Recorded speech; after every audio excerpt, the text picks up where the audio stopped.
On est venu au Festival de Marrakech pour présenter Touda au public marocain.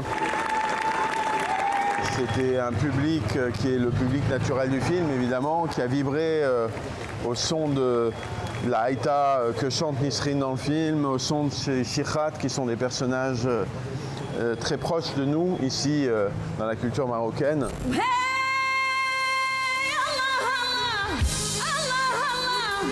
Chaque fois qu'on va dans un événement, un mariage, un baptême, une circoncision ou un mosem, et une shikha qui chante, tout le monde se lève et ça relève presque d'une forme de transe.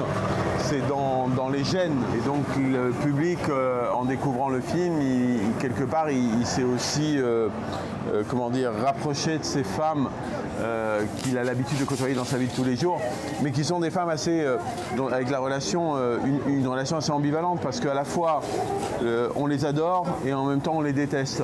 Pourquoi ? Parce que c'est des femmes indépendantes, libres, fortes, puissantes, et parce qu'elles vont chanter dans des lieux, des cabarets, des lieux où il y a de l'alcool, de l'argent qui circule à flot, et que petit à petit leur image à travers le temps s'est pervertie.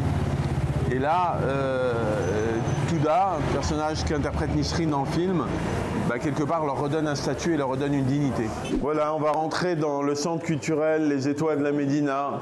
C'est un riad du 19e siècle, donc qui date de l'époque des shikhats dans Everybody Loves Touda, qu'on a complètement retapé pendant 1 an et demi pour arriver à ce résultat que vous allez voir. C'est magnifique. Vraiment, c'est magnifique l'espace. Alors, ce centre, c'est un centre culturel qui ressemble comme 2 gouttes d'eau à la MJC de mon enfance. J'ai grandi à Sarcelles, en banlieue parisienne, et où j'ai appris à regarder le monde à travers les arts et la culture.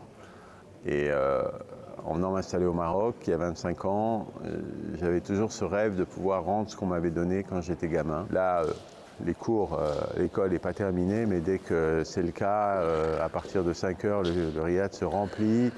Le samedi, le dimanche, mercredi après-midi, c'est plein de gamins qui viennent apprendre la peinture, qui font des graphes, qui font de la musique.